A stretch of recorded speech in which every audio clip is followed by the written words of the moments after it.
When you move higher in ranks, you will find that you no longer build items as you used to build earlier.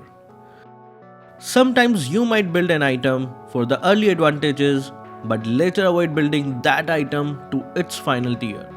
So in this video, let us check our defenses out again and show you how all of the defenses work. Hi guys, Kazuki here, and in this video I will discuss about the defense items to show you their effectiveness and also discuss how they actually work. As you guys know, this video has redeem codes and I want to congratulate the winners of our previous video. Thank you for participating, and similarly this video will have hidden codes too. Find it from the video and redeem it at Kazukiofficialstore.com and your diamonds will be delivered instantly. Let's start with the itty-bitty item Leather Jerkin. This small item can be some big help when you are up against physical damage heroes. For 220 golds, you get plus 18 physical defense. After that, we also have the item Magic Resist Cloak, which works similarly, costing only 220 golds and you will get plus 18 magic defense. Obviously, these items will not be able to handle the high burst damages, but during the first 4 levels, it does help you to stand firm and hold your ground.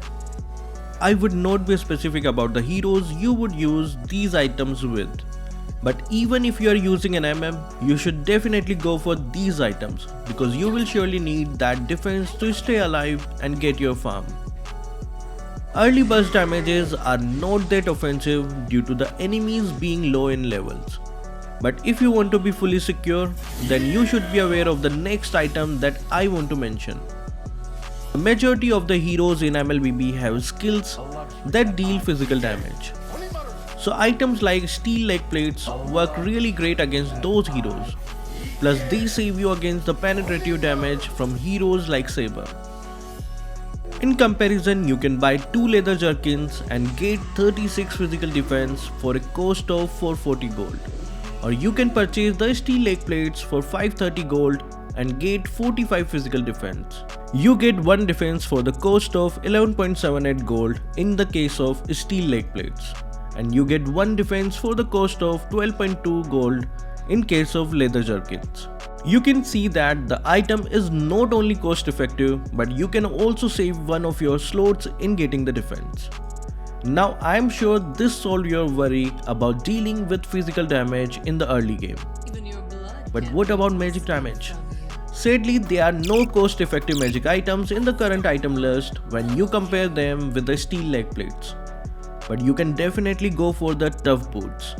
The boots have this amazing passive of reducing 30% of the crowd control effects. So I can say you have a fair chance of getting away with the CC effects with this item. With similar states, we also have to talk about the warrior boots. The items can give you 22 physical defenses with a passive that stacks and increases 25 physical defenses.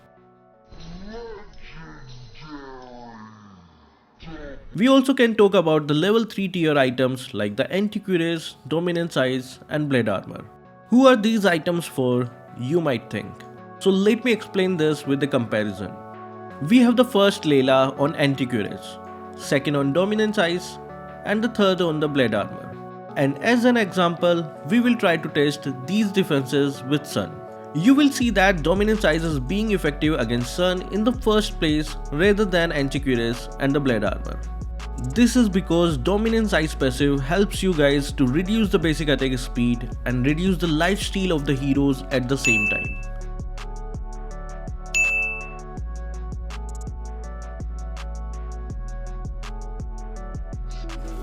Now if we change it to a skill based hero like Joehead, you can find that anti-cuirass is the item that is being more effective than the other 2 items.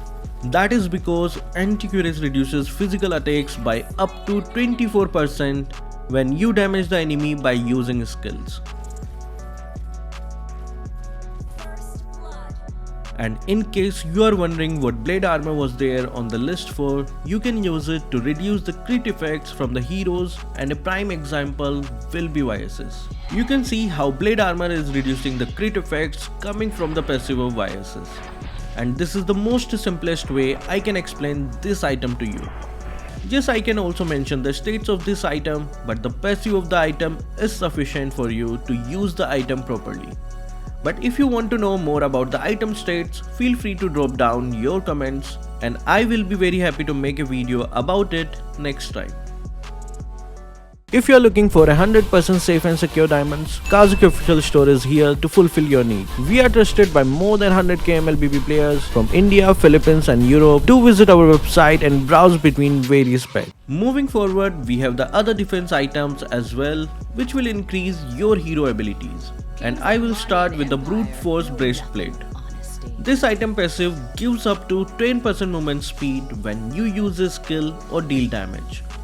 And heroes that can constantly keep casting their skills would easily be able to get the benefit of this item. You can see that you will be able to use Benedetta's passive to easily activate the Brute Force passive effect.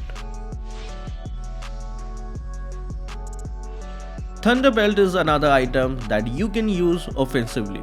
The passive deals true damage after using a skill, and you will also be able to slow the target while dealing the true damage. So this item is really helpful for tanky heroes like Akai to deal damage and slow the enemy. Akai's passive also works really great with it because he can mark his enemies with his skill and deal extra damage with the basic attacks. Other heroes like Clint work well too. After that, I want to mention about Immortality. This item have this unique passive that revives you after your death. It's very simple to understand and quite easily applicable. I would suggest you to use this item with Xborg and Masha. These two are the most effective heroes with this item.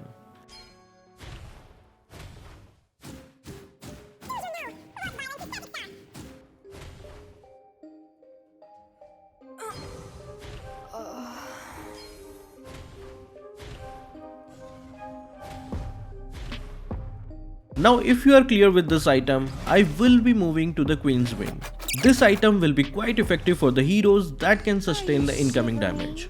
If you test this item out, you will see that not only this item reduces the damage taken when your HP is below 40%, you will also be able to get an additional 35% spell vamp when the Queen's Wing passive activates. Now how this passive is more useful than Immortality is that you can gain back your HP by spell vamp, which cannot be expected from Immortality. Both of the items have very different approaches towards defense, and it depends on which hero you are using to determine what item will be more suitable for that particular hero.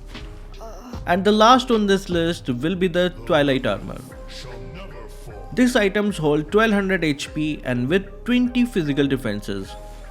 After taking 600 points of damage, this item will reduce the damage taken by 300, and this will increase according to 5% of your maximum HP.